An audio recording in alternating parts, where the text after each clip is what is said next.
Hello, we're a month into the lockdown and I, as a very new gardener, am trying my hardest to grow vegetables in my vegetable patch. It's the first time I've ever tried to grow vegetables, and I am without my lovely tutor, Paul, who has helped establish the garden with me over the last few months. But now it's planting time and we have a remote WhatsApp conversation and he has to leave me to it.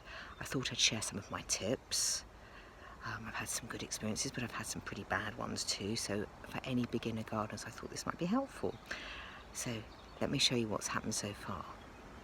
This is the view of the veg patch from above, and you can see it's terraced with mounds, sweeping mounds. The design is one developed by Paul, my horticulturalist, and it's based on a terra preta technique that was developed in the Mayan era, and the compost is completely organic. The challenge now is to fill this space with vegetables. You can see there's quite a lot of space to fill, and over the next few months, let's see if I can do it successfully. All new vegetable gardeners should bathe in the glory of previous successes. Here's some marvellous rhubarb, unfortunately not planted by me, planted by the previous owner, but I'm going to claim the glory. And here's a half decent coriander plant that I bought and stuck in the ground. So far so good. The problem comes when you plant the seeds. I bet you can't guess what this is. It's supposedly a little gem lettuce.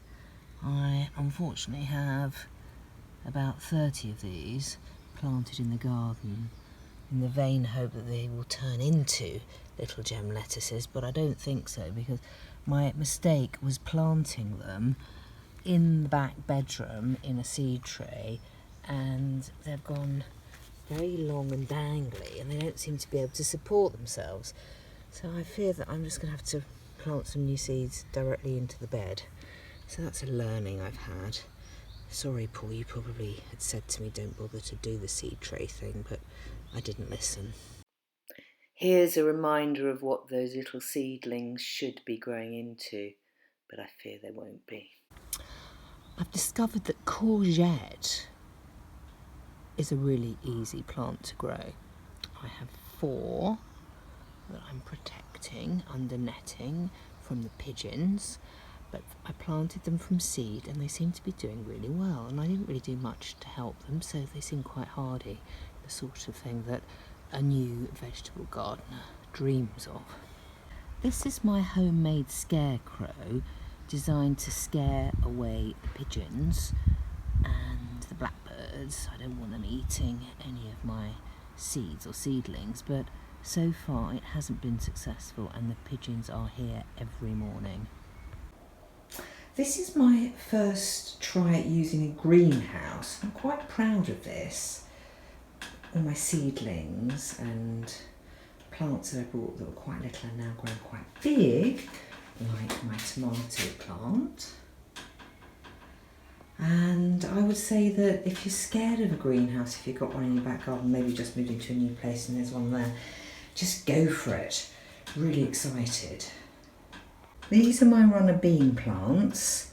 I've got a few. I've grown them from seed, and I think I might plant them out very soon. They shouldn't be planted out till May, but I'm going to have a go at doing it a bit earlier. I'll let you know if that was a bad move. Planted the runner beans out on the 22nd of April, not in May as recommended, so let's see what happens. But I did put my little green man on top to look over them and hopefully encourage some growth.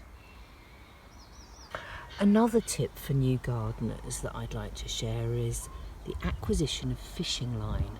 Here we've got some fishing line strung over the new flower beds that I planted, the wild flower beds, to protect the little seeds from the birds. I have learnt that birds like flower seeds, and I am doing my damnedest to keep them away from my little darlings. So fishing line Here's the answer.